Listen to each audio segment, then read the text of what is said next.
서울 영등포 경찰서로 이진숙 전 방통위원장이 체포 압송되고 있습니다.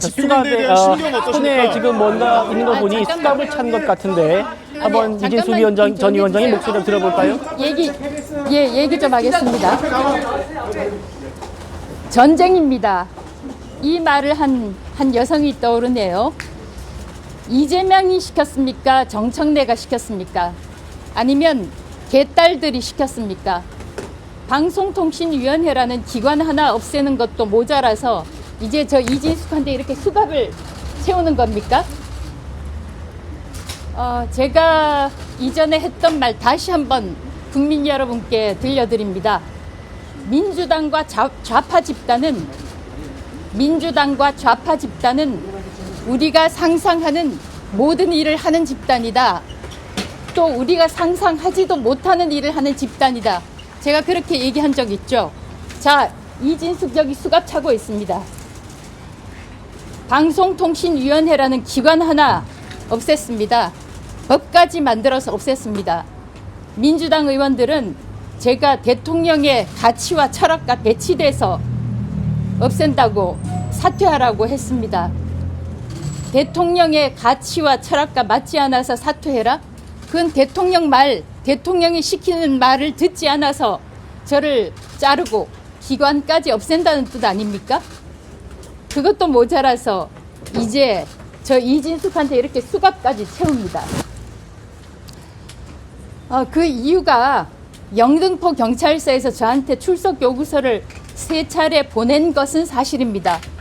물론 그 출석 요구서도 때로는 출석 요구한 날보다 늦게 도착한 경우가 있었고, 그리고 마지막 출석 요구가 된 날이 9월 27일이었어요. 그것도 그 출석 요구서도 9월 27일 지나서 받았습니다만, 그날은 방송통신위원회라는 기관을 없애고 또 이럽니다. 제가 방송미디어통신위원회라는 새로운 기관을 만들기 위해서 법을 통과시키려고 했고, 필리버스터, 최형두, 김장겸 두 의원의 필리버스터가 예정이 돼 있었고, 저는 마땅히 기관장으로서 참석을 해야 됐습니다. 국회 출석한다고, 국회. 이재명 대통령이 얘기했던 그 선출 권력 아닙니까? 국회 출석하느라고 영등포 경찰서 못 온 걸 가지고 이제 저한테 지금 이렇게 수갑을 채우고 있습니다, 여러분. 국회 출석한다고 경찰에 출석 못했다. 그래서 이렇게 수갑을 채우겠다. 그러면 선출 권력보다 개딸 권력이 더 센 겁니까? 지난 7월 3일에 소위 뉴스공장에 4명의 과방위원들이 출연을 했습니다. 최민희, 김현, 한민수, 노종면 이 4사람의 국회의원들이 출연을 했는데 이렇게 얘기하더라고요. 노종면 의원이 대법관 하시겠습니까? KBS 이사 하시겠습니까? 이렇게 묻지를 않나. 또 김어준 씨가 하는 이야기가 그러면 대법관 일주일하고 방통위원장 일주일 시켜주세요 하면 되겠네요. 이런 식으로 얘기를 하더라고요. 여러분, 대한민국이 이렇게 됐습니다. 대통령 위에 그 개딸 권력 있습니까? 예. 정치적 중립 의무 위반하셨다라는 주장에 대해서는 어떻게 생각하십니까? 자, 그거는 저는 제 자기 방어 차원에서 이야기한 것이고.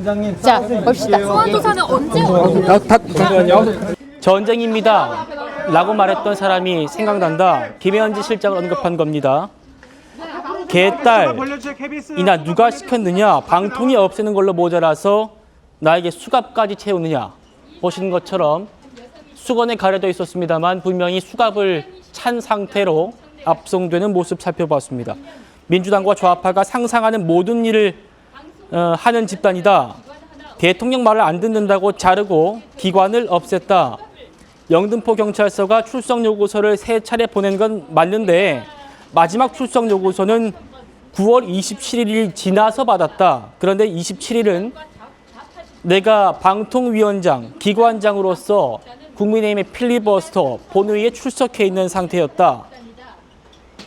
그리고 지난 4월에 민주당이 고발했던 그 발언, 대통령 위에 개딸 권력이 있느냐 한 발언은 방어 차원에서 한 말이었다. 이런 얘기를 했습니다. 최 변호사님 어떻게 들으셨습니까? 정말 좀 약간 소름이 돋습니다. 사실 체포할 수 있는 사유가 뭔지 아시죠? 죄를 범했다고 할 상당한 이유가 있고, 그리고 또 정당한 이유 없이 체포에 출석에 응하지 않거나 응하지 아니할 우려가 있을 때에 수사기관이 법원에 신청을 해서 체포영장을 받을 수가 있습니다. 정당한 이유가 있다면은 발부를 해서는 안 되는 것이죠. 지금 말씀드린 것처럼 기관 자체가 없어지는 그런 상황 속에서 필리버스터가 국회에 나오고 있고 네. 공교롭게도 출석 요구를 한 시간과 국회에서 업무를 위해서 출석하는 시간이 겹쳤습니다. 그 사유가 정당한 이유가 없습니까? 물론 민주당과 이재명 정권에 비춰봤을 땐 왜 거기 가냐 할 수가 있지만 적어도 그때까지는 방송통신위원회가 존재하는 것이고, 그렇다고 한다면은 기관의 존립과 관련되는 데 국회에 출석하는 것은 너무나 당연한 건 아니겠습니까? 그리고 지금 어떻습니까? 이 사안과 관련해서 민주당은 경찰 고발하는 것을 넘어서 감사원에 감사 요청을 했습니다. 그런데 감사원에서 어떻게 했죠? 이 사안에 대해서 주의만 줬습니다. 정말 이 사안에 대해서 민주당이 고소 고발에 대해서 어떻게 보면 중한 징계를 해야 될 정도로 중했다라고 하면은 감사원 자체에서 굉장한 인사 조치를 하라는 명령을 했겠죠. 하지만 그러지 않고 주의 조치를 했습니다. 그거에 대해서는 어떻습니까? 민주당의 민주당이라고 할 수 있는 평할 수는 지금 동부지검장 임은정 검사장이 뭐라고 했습니까? 국회에 나가지고 지금에 있는 검사들 어떻게 보면 오적이다 뭐 이런 얘기를 하고 이 법무부 장관 이 인사에 대해서 끼워넣기 인사다 이런 얘기를 했습니다. 그런데 거기에 대해서 지금 법무부 장관은 뭐라고 했죠? 그냥 주의를 줬습니다. 오히려 임은정 동부지검장의 위법이 이진숙 방통위원장의 위법보다 저는 100배, 1000배 중하다고 생각합니다. 만약에 똑같은 잣대를 들이는다라고 한다고 하면은 오히려 경찰에서 임은정 지검장에 대해서 체포영장 발부해야 되는 거 아닙니까? 도대체 그렇기 때문에 아까 지금 뭐라고 합니까? 김장겸 의원. 형평성 있는 법 집행 얘기하는 것은 바로 그것이 아닌가 생각합니다.